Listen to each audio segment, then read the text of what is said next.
ওয়াসওয়াসিল খান্নাস, খান্নাস আমাদেরকে ওয়াসওয়াসা দেয়। তো এই জিনিসগুলো তো আমাদের শরীরের ভিতরে আছে। তা আমি বাহ্যিক সাইড পাক করে নিলাম, বাহ্যিক সাইড পাক করে নিয়ে মনে করলাম যে আমি পবিত্র হয়ে গেলাম। কি করে আমি পবিত্র হলাম? খান্নাস যদি আমাদের শরীরের ভিতরে থাকে তাহলে আমরা কি করে পবিত্র হলাম? খান্নাস একটা শয়তানি মাখলুক, ইবলিসি মাখলুক। সে আমাদের শরীরের ভিতরে অবস্থান করছে।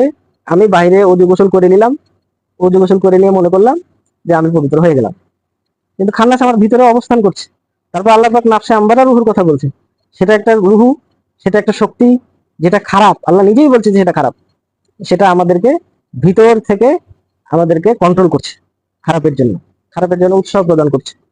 একটা মানুষ বারবার চিন্তা করে, বারবার চিন্তা করে, বারবার চিন্তা করতে করতে করতে এক সময় যায় পাপ করে বসে। কেন পাপ করে বসে? হয় সে নাফসে আম্বারার আক্রোশে চলে আসে, নয়তো সে খান্নাসের অসহার সাথে সে ধ্বংস হয়, ধ্বংস হয়ে সে পাপ করে বসে।